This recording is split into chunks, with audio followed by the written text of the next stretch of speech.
segundo Samuel 6, verso 1, diz assim a palavra do Senhor. Tornou Davi a juntar todos os escolhidos de Israel, em número de 30.000.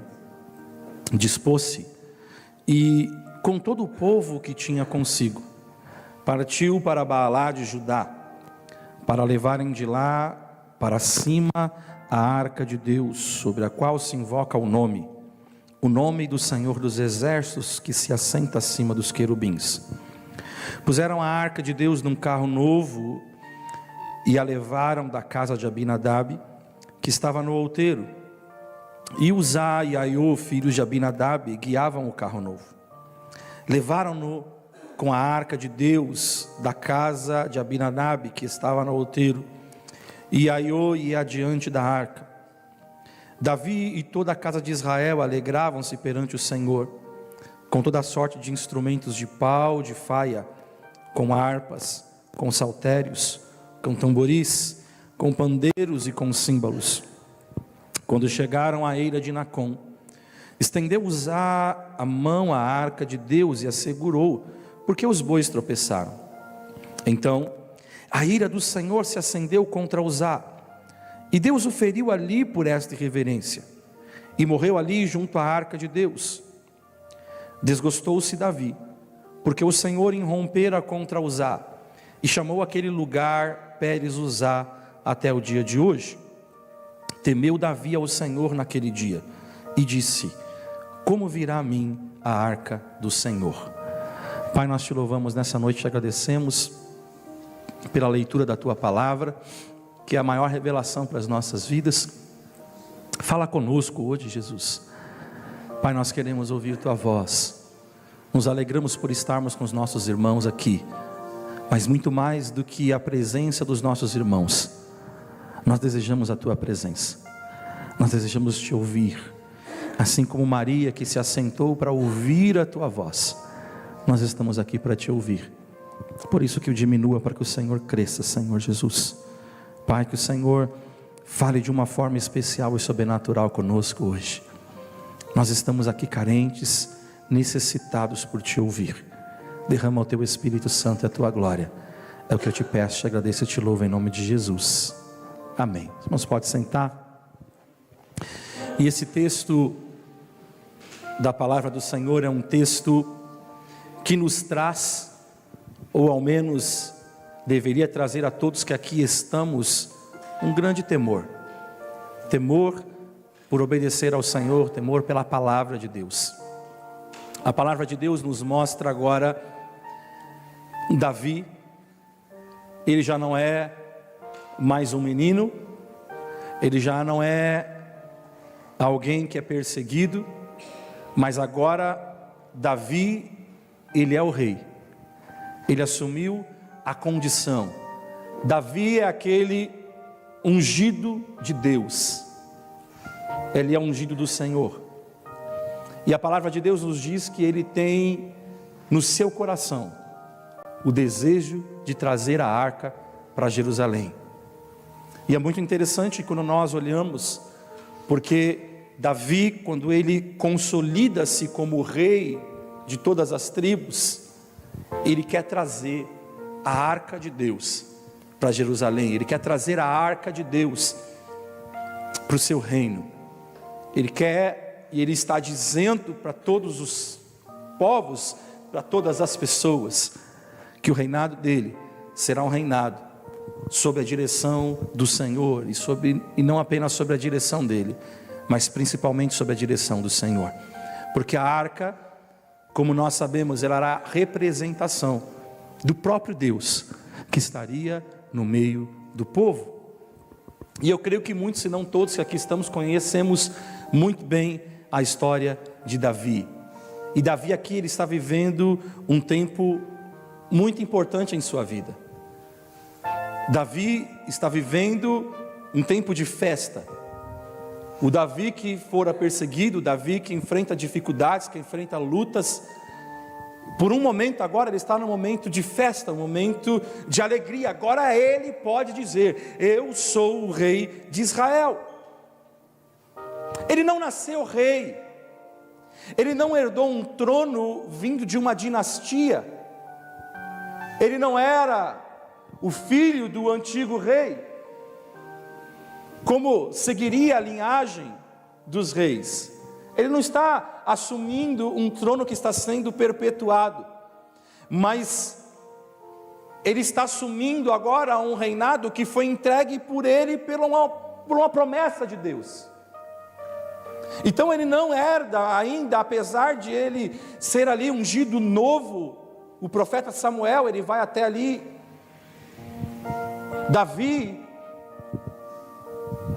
ele é ungido, mas ele não assume o reinado de imediato. Ele não é como os outros reis, que morreu o rei e de repente uma criança assume o trono, ainda pequena. Não, Davi não é assim.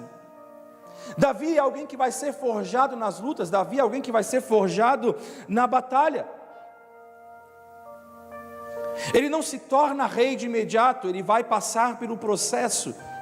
Ele vai enfrentar lutas, vai enfrentar batalhas, vai guerrear, vai vencer exércitos, vai enfrentar perseguições, vai vencer perseguições. E Deus tira ele do campo, e ele vai se tornando conhecido ao longo das dificuldades que ele enfrenta. Quanto mais tribulação, quanto mais problemas, quanto mais lutas Davi ele enfrentar, mais ele vai sendo conhecido, mais o Senhor vai colocando e estabelecendo ele num lugar de evidência. Até que o tempo e a história vai se passando com tantas situações. Davi, ele é aclamado pelo próprio povo, porque a fama dele correu, se espalha entre povos, e existe consenso para que Davi seja o rei de todo Israel. E Davi agora ele tem homens que trabalham para ele. Ele não tem aqueles que estão jogados, aqueles que estão exilados. Ele tem um exército inteiro, ele tem homens que trabalham para ele. Ele estala os dedos e ele tem um exército gigantesco ao seu lado. E a Bíblia conta, então, agora nós chegamos ao texto que nós lemos. Ele quer buscar a arca da aliança, e a Bíblia vai nos dizer que ele consegue reunir os melhores guerreiros, num estalar de dedos, e agora ele tem 30.000 com ele. Davi, um homem agora que tem notoriedade, e todos querem estar próximos daquele que tem notoriedade, todos querem estar próximos do rei, todos querem estar ao lado do rei, aparecer nem que seja no fundo da foto para falar: eu estava ali com o rei. Todos querem estar com Davi. Eles olham para Davi e eles veem a presença de Deus está ao lado dele. A presença de Deus está ao lado de Davi. Lembra quando Davi ele ia até Saul para tocar a harpa, porque um espírito maligno atormentava? O que a Bíblia vai dizer? Que quando Davi ele toca a sua harpa, de repente a glória de Deus invadia o lugar onde, o ambiente onde ele estava, e enchia a casa de glória, e o espírito que atormentava a Saul, ele saía, e Saul então encontrava paz. Davi é aquele que ainda no pasto, ainda nem fazia parte do exército, isolado, relegado a cuidar das ovelhas, ele louva ao Senhor, ele glorifica ao Senhor, mesmo não estando no palácio. Ele vai, ele recebe uma unção, mas nada mudou ainda tecnicamente, do ponto de vista humano, mas ele louva ao Senhor no pasto, porque Deus é bom, como nós cantamos, Ele é tão bom para mim. E Davi está dizendo isso, Davi está cantando. Davi é aquele que olha para Deus e fala assim: eu tenho tudo aquilo que eu preciso.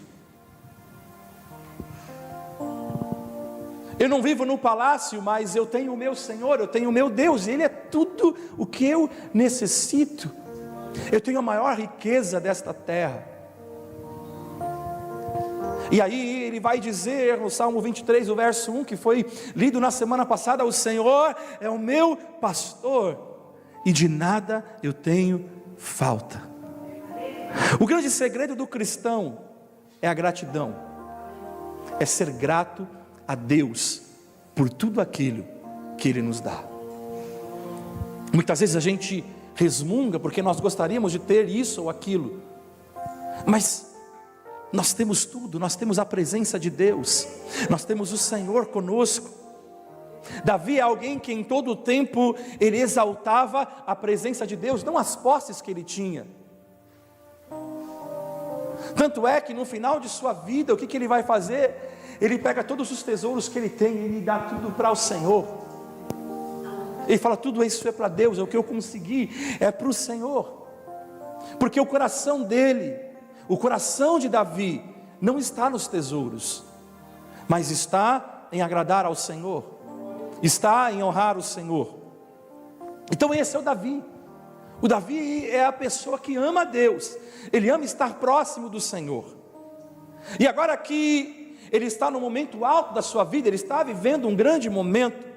Davi, um homem segundo o coração de Deus, aquele sobre qual repousa o Espírito de Deus, ele decide levar essa presença de Deus para o seu reinado. E eu imagino, todas as pessoas daquela época deviam falar, né? Quem mais conhece a Deus como ele? Ele tem tantas coisas que Deus fez por ele. Quem mais conhece a Deus como ele? As pessoas olhavam para Davi e viam Deus nele. Deus é tão bom. Olha, esse homem que busca o Senhor, que tem o desejo de trazer a presença do Senhor. Então, esse texto que a gente está lendo, Davi, ele tem esse desejo, e ele quer trazer essa presença. E as pessoas falam, não vamos, porque o Davi é o cara que é cheio de Deus. E então, a Bíblia diz que eles vão, ele compra lá o carro, e ele está diante da presença de Deus, ele está celebrando. Só que de repente, algo acontece, e essa presença que ele conhece, essa presença de Deus, mata um homem. E Davi, ele já viveu tantas coisas com Deus, ele já viu a mão de Deus agindo por ele, ele já viu a mão de Deus agindo através dele. Esse mesmo Davi cheio de Deus, que julga conhecer a Deus, a Bíblia vai nos mostrar agora um Davi que está atônito, um Davi que está assustado, um Davi que está contrariado com um Deus que matou um homem. O Deus que matou alguém, ele não esperava isso, porque era um momento de celebração, não era um momento de morte, era um momento de alegria. Ele estava celebrando a Deus, o povo estava celebrando, era a presença de Deus, mas essa presença que eles celebravam matou alguém. E agora parece que ele já não conhece mais a Deus. Davi olha para ele, eu não conheço. Por que Deus ele fez isso? Por que ele vai fazer isso? E essa história, irmãos, tem muito a ver com nós, com muitos de nós que aqui estamos. Quanto tempo de caminhada eu e você nós temos com Cristo? Quanto tempo nós temos andado e construído a nossa vida com Cristo? Temos construído a nossa história com Deus? Então a pergunta nesse primeiro momento você conhece verdadeiramente ao Senhor? Às vezes, pelo tempo de ministério, eu conheço a Deus pelo tempo de ministério que eu tenho, eu conheço a Deus por ver as suas manifestações, por ver aquilo que Ele faz no meio da igreja, por contemplar. Eu conheço pela palavra dEle, eu conheço pelas experiências que eu já vivi. Quantas experiências nós vivemos, quantos livramentos que nós vivemos com o Senhor, e experienciamos tantas coisas. Então nós falamos, não, eu conheço a Deus, acreditamos conhecer plenamente ao Senhor. Qual o nível de comunhão que nós temos com o Senhor, que nós temos com Cristo? Eu quero que você entenda algo hoje aqui. João capítulo 14, versículo 23 vai dizer o seguinte: respondeu Jesus: se alguém me ama, guardará a minha palavra, meu Pai o amará, nós viremos a ele e faremos nele morada. Você consegue entender essa verdade deste versículo? Ele vai dizer que ele vai fazer morada. O que a gente costumeiramente, quando alguém vai nos visitar, o que é mais comum a gente dizer? Sinta-se em... A gente fala isso, é costumeiro. Vem uma visita e fala, fica à vontade, sinta-se em casa, fica à vontade. Mas, vamos lá, a gente fala isso. Agora, quando alguém fala para você, você vai visitar alguém, e alguém fala assim, sinta-se em casa, a grande pergunta é, você se sente em casa ou não? Por mais que a pessoa tente, você, poxa, eu não sei, né, eu fico meio assim. Quem nunca, né, prepara a mesa farta, né, você vai visitar alguém, prepara a mesa farta, aí você do tipo assim, se eu pudesse eu comer tudo isso aqui, mas aí você vai com jeitinho, não, só vou comer só isso aqui, come mais, não quero não, para parecer que você, né, mas se você se sentisse realmente em casa, misericórdia, você ia acabar com tudo, mas você não quer deixar, né, para transparecer uma coisa ruim.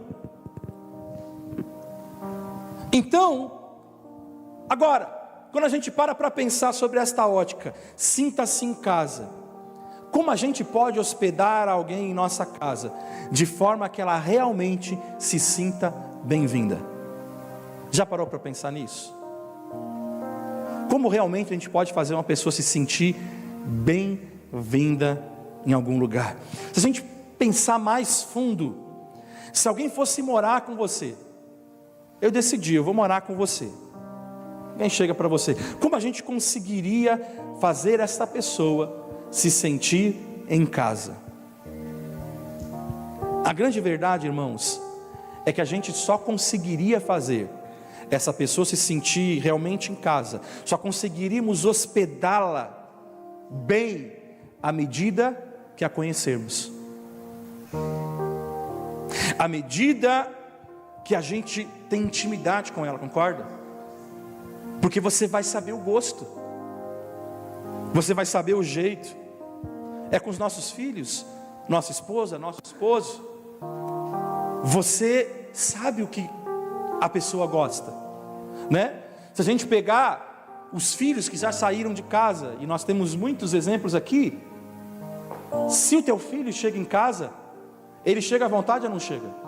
Ele chega, abre geladeira, se esparrama no sofá, na cama, e sabe o que você faz? Você nem briga, porque ele está em casa, se sente à vontade, porque o filho se sente à vontade, ele sabe que ele pode comer a casa inteira e a mãe não vai falar nada. A mãe talvez vai ficar até feliz, come meu filho, faz tanto tempo que você não come na casa da mãe, come tudo. Aí, ó, os netos então nem se fala, né? Os netos sobem em cima da casa, em cima do avô e faz um monte de coisa. Hoje à tarde a gente estava brincando, na hora do almoço, estava brincando com o pastor Paulo, que eu lembro quando o Felipe, né, a Rita engravidou, eu lembrava que o pastor Paulo falava assim, eu não quero que me chame de avô. Não me chama de avô, ele falava assim, não me chama de avô, não me chama. Meus netos têm que me chamar de Paulo, não vai me chamar de vô. E hoje, eu até brinquei com ele, falei assim, hoje eu acho que você faz uma camisa e fala assim, me chame de vô. Porque os netos se sentem tão à vontade, faz tudo, coitado do vô, coitado da avó. Porque se sentem em casa, quando a gente conhece, sabe, né? Às vezes vai fazer o almoço, vai fazer o jantar, seja lá o que for fazer, sabe o que fazer para agradar, porque conhece. Como a gente pode fazer alguém querer ficar um bom tempo na nossa casa? Como a gente consegue fazer isso? A gente só consegue se a gente consegue conhecer os gostos, A gente só consegue fazer isso quando a gente conhece o jeito. Então a gente faz a pessoa se sentir em casa. O filho se sente tão em casa que ele dorme. Do tipo, às vezes ele chega na casa do pai, da mãe, e fala assim: eu só quero dormir um pouco, deixa eu dormir um pouco. E ele vai dormir. E ele não se sente constrangido por isso, porque ele se sente em casa, ele se sente à vontade. Por que será que Jesus gostava de se hospedar em Betânia, na casa de Lázaro? Porque ali era um lugar onde ele encontrava descanso, onde ele encontrava carinho, onde ele encontrava uma amizade verdadeira que não era interesseira, onde ninguém iria julgá-lo e esperar que ele fizesse alguma coisa. Acabou o gás, Jesus faz um milagre aí. Aproveitar, né? Jesus está aqui, vamos dar um jeitinho. Ô Jesus, a luz queimou, dá para você orar aí? Porque às vezes tem as visitas que chegam que a gente quer que ela faça tudo para a gente, né? A gente aproveita um conhecimento que ela tem: ó, faz isso, faz aquilo outro, faz aquilo outro, faz aquilo outro, faz não sei o que, faz não sei o que. E Jesus chegava e ele era muito bem tratado, porque quando Jesus chegava eles o ouviam, ele era amado, ele era desejado. Eu fico imaginando quando Jesus chegava em Betânia: Jesus, que legal a sua visita aqui, Jesus, o Senhor é bem-vindo. Ele se sentia realmente querido naquele lugar. A Maria, que talvez tinha o jeito dela de fazer as coisas, ela sabia como Jesus gostava das coisas. Talvez ia assar o pão, ia preparar o pão, sabia se de repente tinha que ser mais crocante, menos crocante, mais queimadinho ou não. Cuidava dele. A Maria, que sempre queria ouvir falar desse reino, ouvir o que ele tinha para falar. O Lázaro falou: oh, Jesus, lembra a gente pequeno. Jesus se sentia em casa. A pergunta é: você sabe o que Deus gosta? Você sabe do que Cristo gosta? O que faríamos para que Ele se sentisse à vontade, quisesse sempre estar na nossa casa? Porque a gente fala que a nossa casa é a casa do Senhor, e a gente fala: Senhor, é a minha casa, o Senhor é bem-vindo aqui. Então eu quero que você analise hoje: Cristo realmente, Ele é bem-vindo na tua casa?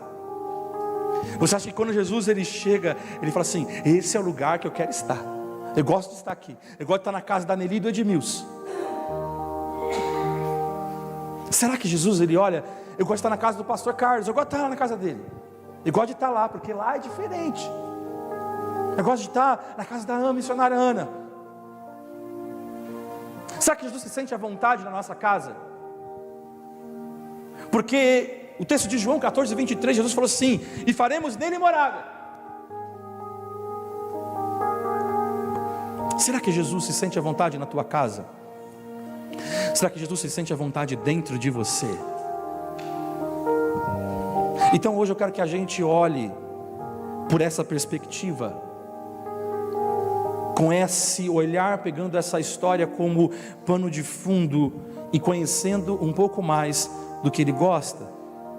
E esse texto ele pode ser aplicado para alguém que já conhece a Deus há muito tempo, que já está na casa de Deus há muito tempo, ou aquele que está há pouco tempo, porque essa é uma oportunidade de a gente entender um pouco, crescer no conhecimento de Cristo, e entender um pouco daquilo que o Senhor gosta, sair daqui entendendo um pouquinho mais. Então para isso eu quero deixar 3 pontos para a gente pensar hoje. E o primeiro ponto que eu quero deixar é que Deus gosta de quem ama e busca conhecer a sua palavra. Deus gosta de quem ama e busca conhecer a sua palavra. O versículo 3 vai dizer assim: puseram a arca de Deus num carro novo e a levaram da casa de Abinadab, que estava no outeiro, e Uzá e Aiô, filhos de Abinadab, guiavam o carro novo. Levaram-no com a arca de Deus da casa de Abinadab, que estava no outeiro, e Aiô ia diante da arca. Davi e toda a casa de Israel alegravam-se perante o Senhor com toda sorte de instrumentos. É interessante quando a gente lê esse texto, a gente percebe como Davi está cheio de boas intenções. Davi vai cantando, Davi vai louvando, Davi vai dançando perante a presença do Senhor. Davi vai celebrando, porque ele está diante da presença do Senhor. É a arca de Deus que está sendo levada, é a presença de Deus. Então eu me alegro, porque eu estou trazendo a presença de Deus para o povo. Ela vai estar, o Senhor vai estar reinando. Eu estou dizendo: Senhor, reina sobre todas as coisas. Davi está dizendo isso, ele está tão feliz. Ele falava assim, como se ele falasse: Senhor, nós fazemos tantas coisas, o Senhor me deu tantos livramentos, mas agora esse é um momento de celebração, e eu quero o Senhor comigo. Senhor, vamos celebrar, Senhor, porque eu amo a sua presença. Davi tem tamanha boa intenção, que ele não coloca a arca num carro qualquer, numa carroça qualquer. Ele ouvira falar que os filisteus mandaram a arca do Senhor, tiraram lá, e mandaram a arca do Senhor de volta num carro. E ele falou assim: não, para Deus eu não vou levar qualquer carro, não vou usar esse carro que os filisteus fizeram. Eu vou colocar no melhor carro. Talvez ele fosse no lugar lá que fabricavam as carroças, e ele talvez olhou: eu quero a mais cara. Ou talvez ele nem foi no lugar que compra carroça, ele chegou nos melhores pessoas que fabricam e falou assim: eu quero que você faça com o melhor material, eu não tenho problema com custo, não importa, eu quero dar para o meu Senhor o melhor. Eu quero a melhor carroça, eu quero uma carroça nova que ninguém nunca usou. Eu quero que ela carregue a presença do Senhor. Davi comprou somente naquele dia para transportar naquele dia. Davi tem muita boa intenção. Ele quer honrar o Senhor, ele quer agradar o Senhor. Então, Senhor, não, eu não vou dar nada que não me custe, eu quero fazer o melhor, eu quero entregar ao Senhor. A arca era pesada, não era simples carregá-la.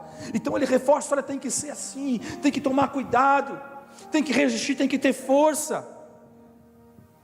Davi, ele está procurando praticidade para poder levar a arca de uma forma segura.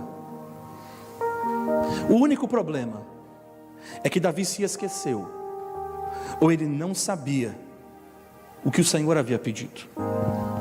Em Deuteronômio capítulo 17, versículo 18 ao 19, Deus dá instrução ao povo, caso se levantasse um rei em Israel.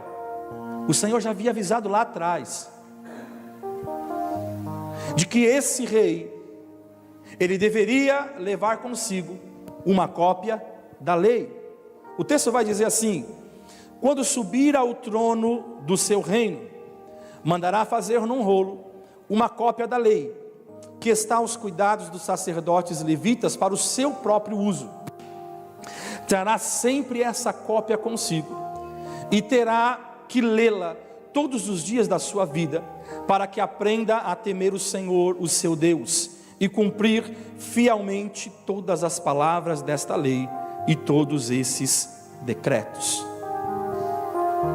Quando a gente lê que Davi, ele coloca a arca numa carroça, e um homem morre por isso, nós percebemos que a falha não foi apenas por transportar a arca num lugar ruim, transportar a arca de uma forma errada, mas indica que também ele se esquecera da ordem de Deus, da palavra de Deus. O Senhor deu uma direção muito clara, que o rei deveria ter uma cópia pessoal da lei. O rei tinha que ter, e ele precisava caminhar com esta palavra, com as leis do Senhor, todos os dias da sua vida.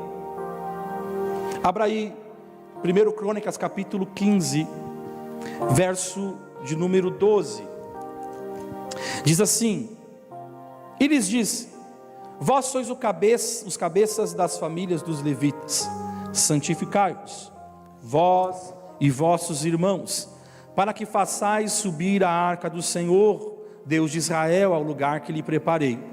Pois visto que não a levastes na primeira vez, o Senhor nosso Deus irrompeu contra nós, porque então não o buscamos segundo nos for ordenado. Santificaram-se, pois, os sacerdotes e levitas para fazerem subir a arca do Senhor Deus de Israel. Os filhos dos levitas trouxeram a arca de Deus aos ombros pelas varas que nela estavam, como Moisés tinha ordenado, segundo a palavra do Senhor. Então olha lá, quando Davi, ele decidiu trazer a arca do Senhor, ele não consultou ao Senhor, ele fez aquilo que ele achava certo, mas existia uma forma, existia uma maneira. A presença de Deus precisava ser carregado. E aqui há uma verdade muito poderosa para as nossas vidas. Deus, Ele quer ser recebido da forma que Ele gosta. Não é como nós gostamos, mas é da maneira dEle. E como a gente sabe, Ele revela isso nas Escrituras. O problema é que nós temos vivido tempos em que nós achamos qual é a forma certa para que eu entregue algo ao Senhor, a forma certa de eu levar a presença de Deus. E o problema é que em muitos lugares nós começamos a copiar, porque a gente começa a achar, não, essa é a forma certa, porque é a forma que talvez mais me agrada, que mais me afeiçoa. Nada contra, mas hoje nós estamos no tempo das luzes, dos efeitos, dos LEDs, da fumaça, tudo para criar um clima. E talvez ali, com os efeitos de luzes, com os LEDs, na hora que a música crescer, a gente cresce os LEDs, na hora que a música baixar, a gente abaixa as luzes, e a gente vai criar uma atmosfera que vai ficar confortável para nós adorarmos a Deus. Nós vamos ditando a forma. Não, Deus gosta assim, é dessa forma que Deus gosta. A gente vai criar esse clima e vai ser legal. E a gente começa a repetir então 3, 4 vezes a mesma estrofe, e aí você vai ver que Deus gosta disso, e aí Deus vai trabalhar. Porque é a forma como me afeiçoo, é a forma como eu gosto. Mas a pergunta é: será que é assim que Deus gosta? Será que é dessa forma que Deus gosta? Ah, porque eu gosto de fazer desse jeito, assim é mais confortável para mim, assim é mais fácil, eu gosto assim. Mas a pergunta é: você gosta, mas é o que Deus gosta?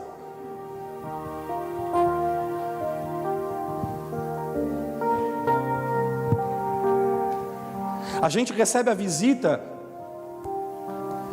e a gente chega e a gente fala assim, né?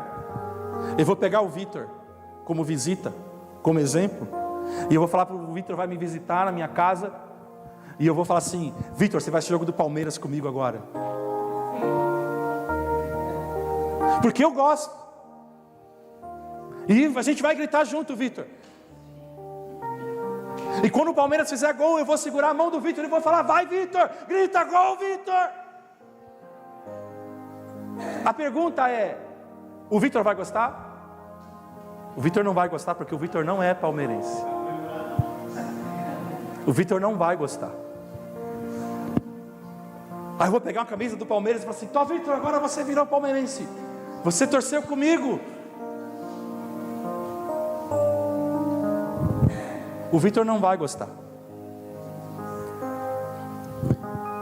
Talvez ele ia esperar que eu colocasse o jogo do Corinthians para ele, aí ele ia gostar, porque ele visita, ele ia se sentir à vontade, e talvez ele ia gritar,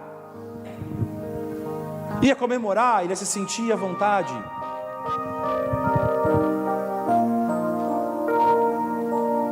O que eu quero dizer com isso? Até quando eu recebo a minha visita, eu não vou fazer apenas o que eu gosto, porque eu quero que ela se sinta bem. E aqui está o ponto: a presença de Jesus é tudo aquilo que eu quero, então eu vou fazer aquilo que Ele gosta, não o que eu gosto. Eu vou fazer aquilo que Ele quer e não o que eu quero.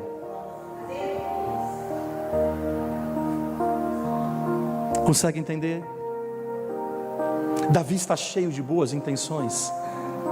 Davi, ele quer muito a presença de Deus, mas ele não entende, ele quer fazer do jeito que ele acha que é legal. Poxa, foi legal, foi maneiro a forma como os filisteus fizeram, que sacada. Mas não é isso que Deus espera. O nosso problema é que às vezes a gente vai copiando outros ministérios, porque lá, olha como eles fizeram, que legal, que bacana, vamos fazer também. Mas será que é isso que Deus espera de você? Será que essa é a adoração que Deus espera que você entregue para Ele? Talvez com você é diferente, porque Deus fala comigo de uma forma diferente, Ele fala com você de uma forma diferente. Ele tem toda uma personalização para nós.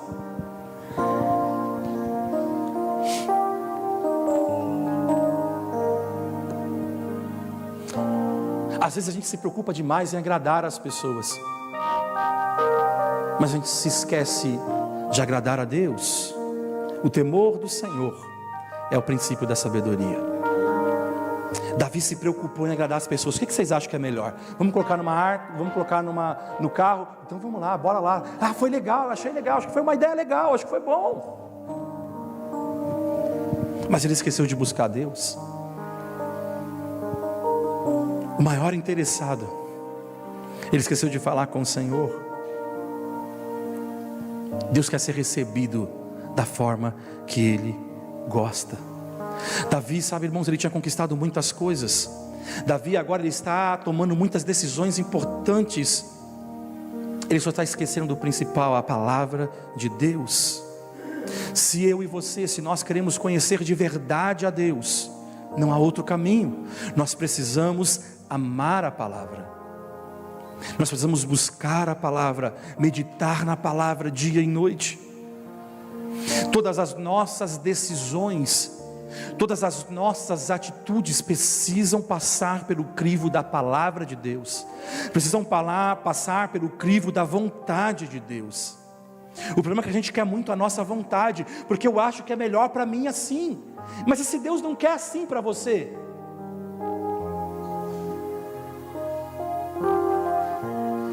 Às vezes a gente olha, mas por que por fulano o Senhor faz assim? Porque o fulano não é você. Talvez para você é o caminho mais difícil, mas Ele quer assim, e faça-se a vontade dEle.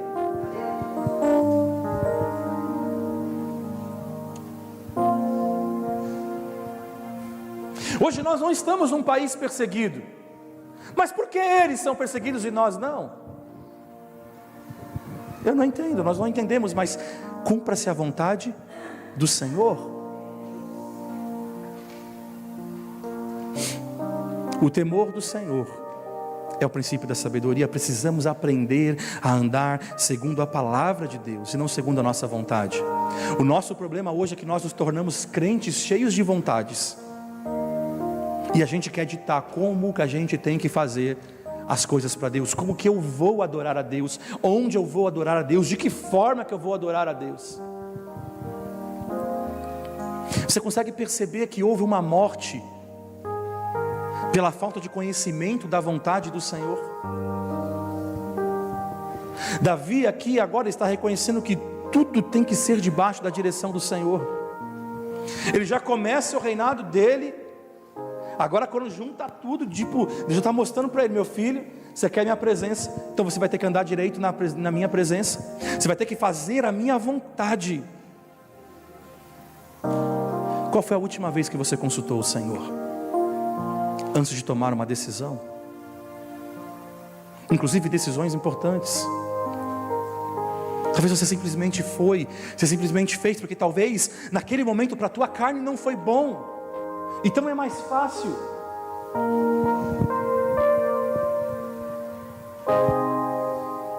E a gente vai se alimentando disso, e são as palavras que mais se escutam hoje por aí. Deus tem um novo tempo para você. Estava conversando, nós estávamos com alguns amigos ontem, e exatamente conversávamos isso. Deus tem um novo tempo para você, e é muito bom isso, né? Você está passando por um problema, o negócio começou a ficar difícil, e eu falo: Deus tem um novo tempo para você, Deus vai mudar o teu capítulo, se afasta, sai, corre, porque esse é o tempo que Deus está para você. Mas o que está errado nisso? O que o Senhor falou? Se alguém quiser me seguir, tome a sua cruz e siga-me.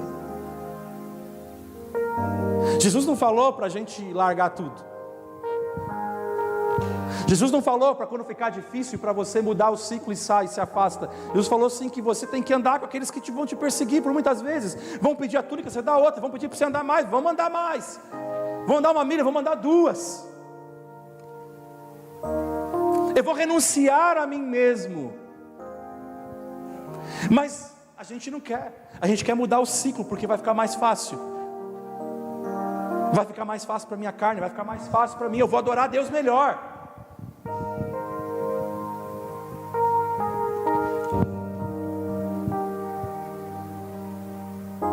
Então é mais fácil, Deus está em todo lugar.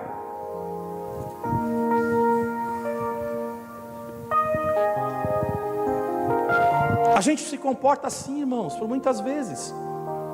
Quando Deus espera que é ali, na dificuldade, que Ele vai honrar você, que Ele vai abençoar você, que Ele vai forjando você, porque Ele gosta assim. Jesus, Ele vai falar: Pai, se possível, tira de mim esse cálice, entretanto, não seja o que eu quero, mas seja a tua vontade. Jesus também sentiu, irmãos. Pô, seria mais fácil eu não ter que passar pela cruz, eu não ter que ser açoitado, cuspido, xingado, pisoteado, mas o Senhor quer que seja. Então assim seja a tua vontade.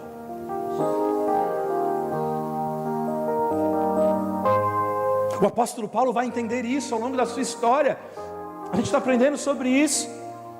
Paulo vai começar: não, porque eu conheço, e ele vai brigar com Deus.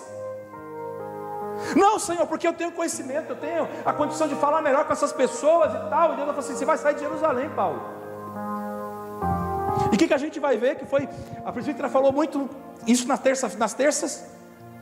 Na hora que Paulo vai embora de Jerusalém, a igreja experimenta um tempo de paz. Cara, Paulo estava trazendo. E Deus falou assim: Paulo, você vai sair. O próprio Deus vai falar: você vai sair daí, cara. Você vai ficar no anonimato, você precisa diminuir.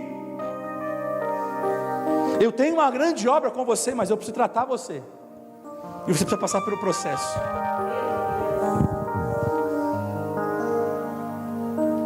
A gente acha que tem que ser da nossa forma, do nosso jeito, como a gente quer, como é mais fácil para mim. Nunca foi fácil, irmãos, nunca vai ser fácil. O evangelho não é fácil. Jesus falou que a porta é estreita. Se a porta é estreita, significa que não é fácil. Vai ter renúncia, vai ter sacrifício, vai ter dificuldade. Mas Ele fala: aquele que for fiel até o fim. Quando a gente consulta ao Senhor, nós temos paz nas nossas decisões. Uma vida de conhecimento ao Senhor irá nos blindar e evitar de passarmos por muitas coisas. Muitos processos que passamos, não passaríamos se tivéssemos buscado ao Senhor primeiro. Cristo ama quem ama a sua palavra. Segundo ponto, irmãos, Deus gosta de quem obedece. Deus gosta de quem obedece. Diz assim em versículo 6: quando chegaram à eira de Nacon, estendeu Uzá a mão à arca de Deus e a segurou, porque os bois tropeçaram. Então a ira do Senhor se acendeu contra Uzá, e Deus o feriu ali por esta irreverência, e morreu ali junto à arca de Deus. A Bíblia nos mostra que Uzá também estava muito bem intencionado, colocando a mão para que a arca não caísse. Eu não quero que a presença de Deus caia, eu não quero que a arca de Deus caia. Então ele faz um movimento, ele coloca a mão, ele não quer que caia.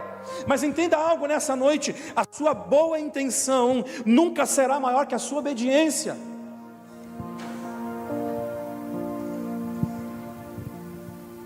A sua boa intenção não fala mais do que a sua obediência. A sua boa intenção não fala que você ama mais a Deus do que a sua obediência. Existia uma forma certa de levar a arca, que era sobre os ombros dos levitas. Os levitas eram preparados, treinados, instruídos para poder levar a arca. Mas talvez nem sacerdote falava nada, porque Davi, eu vejo Deus em Davi. Se Davi falou que assim nós vamos deixar, é a direção de Deus. Mas existia a palavra de Deus, é o crivo para todas as coisas. Os levitas tinham que santificar. Ele não podia tocar na arca, mas é exatamente o que Uzá vai fazer. É uma boa intenção, mas não é o que Deus pediu. Entenda algo: quando você cresce no conhecimento, crescer no conhecimento de Deus, implica em você ter uma vida de obediência. Quanto mais eu conheço a Deus, mais eu vou obedecer a Deus, e obedecer não é fácil. As crianças que o digam, e os adultos também. Obedecer não é fácil, mas é uma decisão, goste ou não, queira ou não.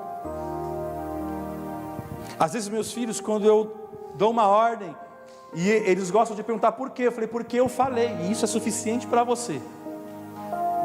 O problema do Adão e da Eva é isso, foi esse. Deus falou, não coma do fruto. Isso é suficiente. Se Deus falou, é suficiente, porque Ele quer meu bem. Eu não preciso saber de mais nada. O nosso problema é que a gente quer saber demais. Aí vai o inimigo, vai a serpente, começa a falar. Ele está me dando uma explicação agora. A gente quer uma explicação para tudo. O nosso problema, a gente quer uma explicação para tudo. Quando Deus quer que a gente obedeça, e muitas vezes o teste da obediência é isso. A gente canta um louvor mesmo quando não entendo, obedeço, porque a voz de Deus é suficiente para mim. Se Deus falou, fica, fica. Por isso que o cachorro é o melhor amigo do homem. Você fala para ele, fica, ele fica, vai, ele vai. Mas a gente precisa aprender. Se Deus falou, fica, fica. Se Deus falou, fala, vai, vai. Mas Senhor, não tem mais Senhor. O Senhor falou, está falado, não tem discussão. Eu goste ou não, eu queira ou não. Talvez, irmãos, fosse melhor deixar a arca cair, se espatifar, do que tentar lhe segurar com a mão. Entenda algo: quanto mais nos distanciarmos do lugar de obediência, quanto mais nos desviarmos do lugar de submissão ao Senhor, mais nós vamos tentar segurar as coisas com as nossas mãos. Quanto mais distante da obediência a Deus nós estivermos, mais nós vamos tentar sustentar a presença de Deus com a força do nosso braço. Mas entenda algo: com a força do teu braço você não vai chegar a lugar algum. Um grande traço de alguém que é obediente ao Senhor é alguém que abriu mão da sua vontade. A gente tem muita vontade, irmãos. Eu não gosto disso, mas eu não concordo com aquilo, eu não concordo. Mas se Deus falou, está falado, irmãos. Não tem que concordar, tem que obedecer. Nós somos muito cheios de opiniões, fomos feitos, né? Nós estudamos para nós sermos opiniões de tudo quanto é lado. Se a gente for falar de futebol aqui, cada um tem uma opinião. Se for falar de política, cada um tem uma opinião. Se for falar de qualquer assunto, cada um tem uma opinião, e nós queremos impor a nossa opinião. Mas entenda algo: a única opinião que vale de verdade é a de Deus. A única vontade que vale de verdade é do Senhor. E nós precisamos entender isso. E não adianta a gente tentar lutar contra isso. Deus vai falar para Paulo: dura coisa é você tentar contra os meus aguilhões.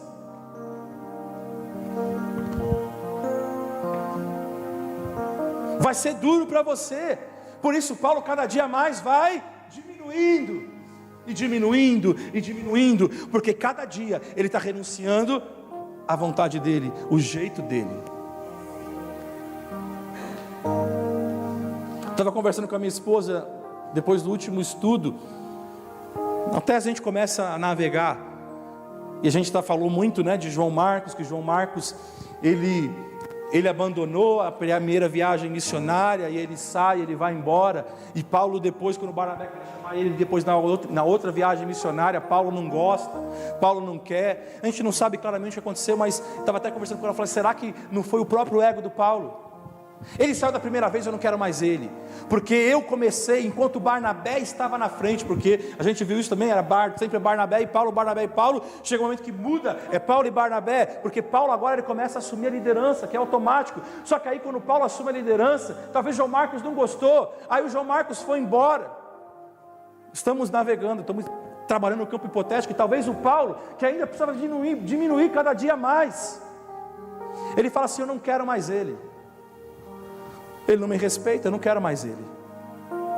Mas a gente vai ver ao longo da história, até que em determinado momento Paulo está preso, ele fala: chama João Marcos, porque ele diminui, ele é muito importante para mim. Ele precisa entender que ele tem que renunciar às vontades dele, os gostos dele. Está entendendo, irmãos? Obedecer a Deus, obedecer à vontade de Deus. A Bíblia vai dizer que Jesus foi obediente até a morte de cruz, e esse é um nível de obediência que Deus espera de nós. Deus espera esse coração de nós. Precisamos amar a palavra de Deus, precisamos amar o lugar de obediência. Saul não obedeceu a Deus, ele achou que ele sabia o que era melhor. Minha vontade, eu não vou esperar Samuel, eu vou sacrificar, porque eu sou rei, eu tenho uma condição diferenciada. E o reinado de Saul seria perpetuado, como diz, a minha esposa disse hoje para mim, talvez hoje a gente estaria cantando: ele é o leão da tribo de Benjamim, não o leão da tribo de Judá. Mas Saul não obedeceu a Deus, ele não honrou a Deus, porque ele achou que a vontade dele poderia prevalecer. Quando Saul ele sacrifica, ele também tentou segurar a arca com a mão dele, e isso gerou morte. Será que eu e você não estamos tentando segurar a arca do Senhor com a nossa mão? Terceiro e último, eu vou encerrar. Deus gosta de quem sacrifica para conhecer a Ele. Versículo de número 13. Sucedeu que quando os que levavam a arca do Senhor tinham dado 6 passos, sacrificava a ele bois e carneiros cevados. Davi dançava com todas as suas forças diante do Senhor, e estava cingido de uma estola sacerdotal de vinho. Assim Davi, com todo Israel, fez subir a arca do Senhor com júbilo e ao som de trombetas. A Bíblia nos mostra, depois do que acontece, a arca vai parar na casa de Obed-edom, e Davi então vai passar o tempo. Ele volta lá, agora ele sabe o que fazer, ele está andando de acordo com a palavra de Deus, ele vai obedecer a palavra de Deus, e com grande festa, mais uma vez, Davi vai buscar a arca. Ele consulta o Senhor, ele sabe agora como levar, sabe o jeito certo. Ele vai, e mais uma vez ele vai com grande honra ao Senhor, talvez entregando até mais daquilo que ele pediu.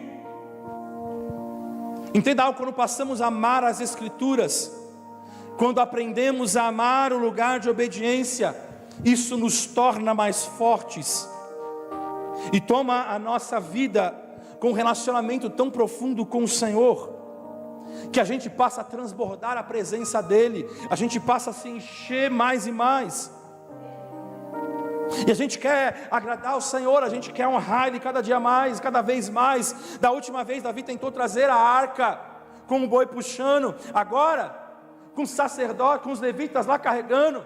A Bíblia vai dizer, ele dá 6 passos e sacrifica ao Senhor, dá mais 6 passos e sacrifica ao Senhor, e a cada 6 passos ele vai sacrificando e sacrificando, e adorando e honrando o nome do Senhor. Porque quando você está transbordando, quando você está cheio, você não consegue parar de entregar ao Senhor alguma coisa. Para Senhor, eu entrego a minha vida, eu sacrifico a minha vida por amor a Ti, eu entrego, Senhor, todas as coisas na Tua presença. Nosso desafio, irmãos, é entender que existe um preço a ser pago pela presença de Deus.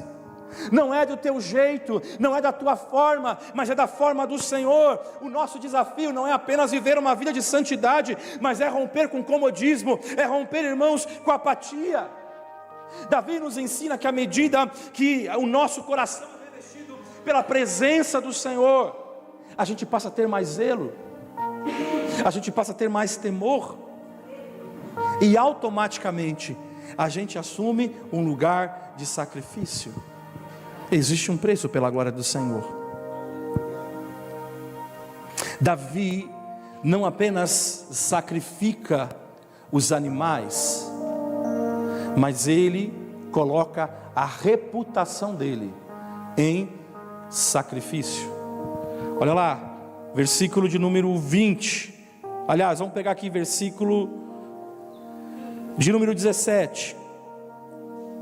Aliás, versículo 16: ao entrar a arca do Senhor na cidade de Davi, Mical, filha de Saul, estava olhando pela janela, e vendo o rei Davi, que ia saltando e dançando diante do Senhor, o desprezou no seu coração. Introduziram a arca do Senhor e puseram-na no seu lugar, na tenda que lhe armara Davi, e este trouxe holocaustos e ofertas pacíficas perante o Senhor. Tendo Davi trazido holocaustos e ofertas pacíficas, abençoou o povo em nome do Senhor dos Exércitos, e repartiu a todo o povo e a toda a multidão de Israel, tanto homens como mulheres, a cada um bolo de pão, um bom pedaço de carne e passas. Então se retirou todo o povo, cada um para a sua casa.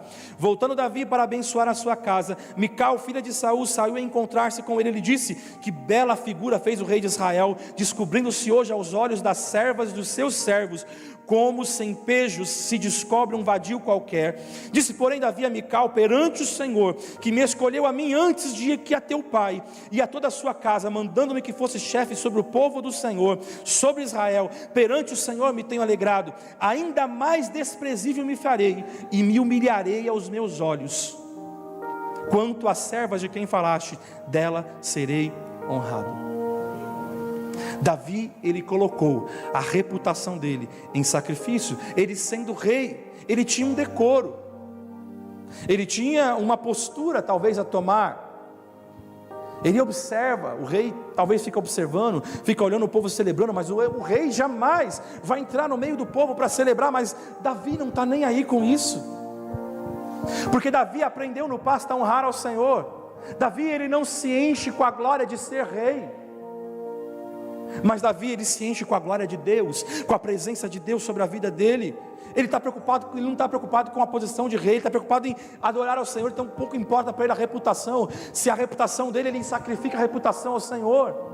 Ele pula, ele celebra no meio do povo a presença do Senhor. Mical o despreza por sua atitude, porque seu pai jamais faria isso. Mas seu pai não é Davi. Seu pai não era Davi, seu pai Saul era alguém que queria fazer do jeito dele, da forma dele. Ele não entendia o que Deus gostava. E essa tem sido a barreira para muitos de nós. Eu levantar as minhas mãos, o que vão falar de mim? O que os irmãos vão falar de mim? Eu chorar na presença do Senhor, eu sou homem, eu vou chorar, ficar chorando? Não, que isso? Eu tenho que manter minha postura. Não, eu pular na presença de Deus? Não vou fazer isso não. Ficar de joelho, o que vão pensar de mim? Davi está preocupado em dar a Deus tudo o que ele merece. E eu termino aqui. O que você precisa sacrificar nessa noite? Davi não queria perder a presença de Deus novamente. Davi não queria errar novamente. Ele queria honrar ao Senhor. Vamos ficar de pé.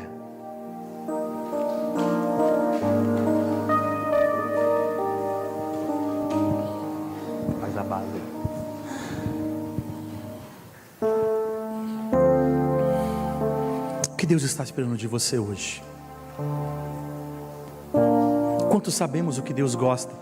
E eu creio que muitos que aqui estão, o que eu citei, você sabe. Talvez você pode falar assim: pastor, isso é tão básico. É básico, eu concordo com você. Mas quantas vezes a gente tem aberto exceções, quando a gente deveria parar e sacrificar o Senhor? Existe um valor para estar nessa presença, irmãos. O que você tem a oferecer a Deus nesta noite? O que você tem a oferecer a Cristo nessa noite? Acenda a fogueira hoje. Ofereça algo para Ele de verdade, com sinceridade. O que você precisa oferecer ao Senhor?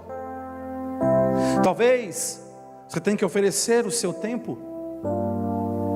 Talvez você tenha que oferecer a Ele as suas distrações. Suas distrações, como que você gosta desse aparelhinho? que você passa e vê tantas coisas, e você fica horas e horas ali. Acenda uma fogueira para Cristo hoje. Talvez sejam as amizades que você precisa oferecer a Deus.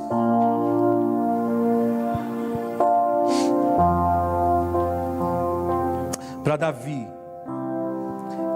ele diz: eu vou me humilhar, eu vou me rebaixar ainda mais diante desse Deus. É engraçado que eu e você, nós conseguimos ser intensos em tantas coisas. A gente mergulha de cabeça no trabalho, e trabalha. A gente mergulha num relacionamento, a gente mergulha numa amizade, a gente é tão intenso. No relacionamento familiar, nós somos intensos. A gente, para cuidar, é tão intenso, e a gente se dá por completo. Mas eu pergunto, por que não para Deus? Porque sempre a gente coloca o Senhor como segundo plano. Porque sempre a gente coloca a presença do Senhor só quando eu tiver o tempo, então eu darei. Agora eu estou muito ocupado, agora eu tenho muitas atividades, eu sou tão intenso em tantas coisas. Deus está falando para você: é tempo de você ser intenso na presença dEle, e você buscará Ele de verdade.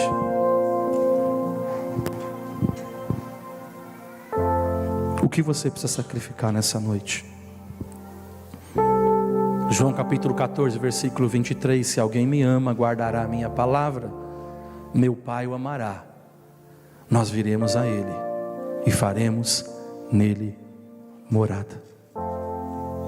Será que você pode dizer para Jesus hoje: sinta-se em casa? Eu não sei como você entrou aqui, mas talvez hoje você entende que Senhor existe, o Senhor não se sentiria tão bem-vindo na minha casa, porque talvez dentro da minha casa tem tantas coisas. Tem briga, tem contenda, tem gritaria, tem confusão. Eu permito tantas coisas entrarem através da TV, através da internet. Eu vejo tantas coisas que não deveria. Escuto tantas músicas que não honram ao Senhor. Faço tantas coisas. Jesus, um Deus tão santo. Acho que o Senhor não ia se sentir tão à vontade na minha casa. Talvez as roupas que eu me visto, as roupas que estão no armário, que não são as roupas que eu venho na casa do Senhor, mas são as roupas que eu uso, que eu gosto de usar, e ninguém está vendo, mas o Senhor está vendo. Acho que o Senhor não ia se sentir confortável com isso. O que pode ser? Eu não sei, você sabe. Se você entende isso, eu quero convidar você hoje aqui à frente,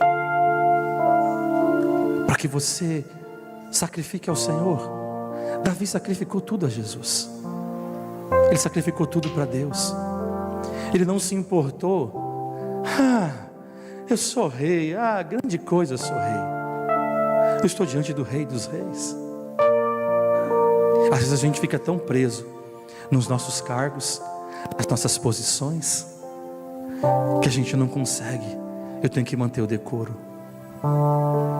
Eu quero convidar você hoje a vir diante do altar do Senhor e falar: Senhor, eu sacrifico isso a Ti hoje. Me ensina, me ajuda.